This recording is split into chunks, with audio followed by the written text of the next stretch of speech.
how do I express this? I've never expressed this, but how do I start?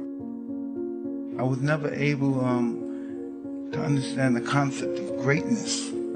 As time went on and I've gotten older and I've met many journeys on people that I met on my journey and people who I've read about on my journey. I read that greatness in itself doesn't come with goodness. The two don't coexist with one another. I spent all my life trying to become great because I had such a low self-esteem.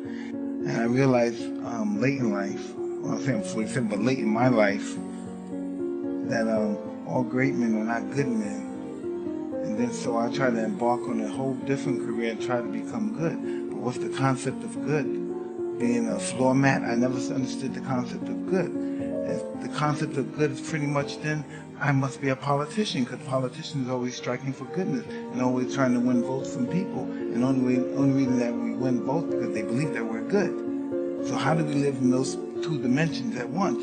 You want that greatness for self-gratification, but you want goodness from a human perspective.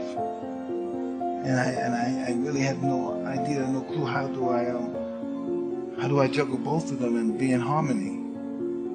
And then in all actuality, they don't exist. You have to pick a side. Keep the head down when you come up with the H. Keep your head down. Yeah, I mean, it's not coming up, but it's starting to come up. To make it perfect. It's good, but it's not perfect. I respect the person who's willing to die for what he truly wants. Even if it's love, even if it's a woman, whatever it is that he truly believes in, and that he believes that it transcends him to that level to demand for love, for instance. I look at love as a command to just rise to your greatest potential. You know, and that's how people should feel. Their objective should be to rise to their best potential in life. If it's to lose 30 pounds, if it's to pass a test, it should be to win a fight, to be admired by people all over the world. It should allow you to rise to your greatest potential, that you look at yourself in the most grandest fashion.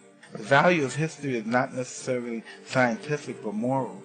By liberating our minds and deepening our sympathies and fortifying our will, we can control pretty much. History allows us to control not society but ourselves, which is a much more important thing to do. You know what I mean?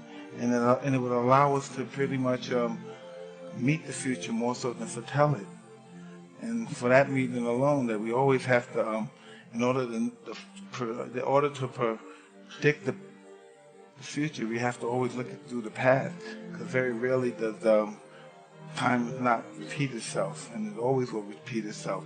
I've heard a quote before in the book that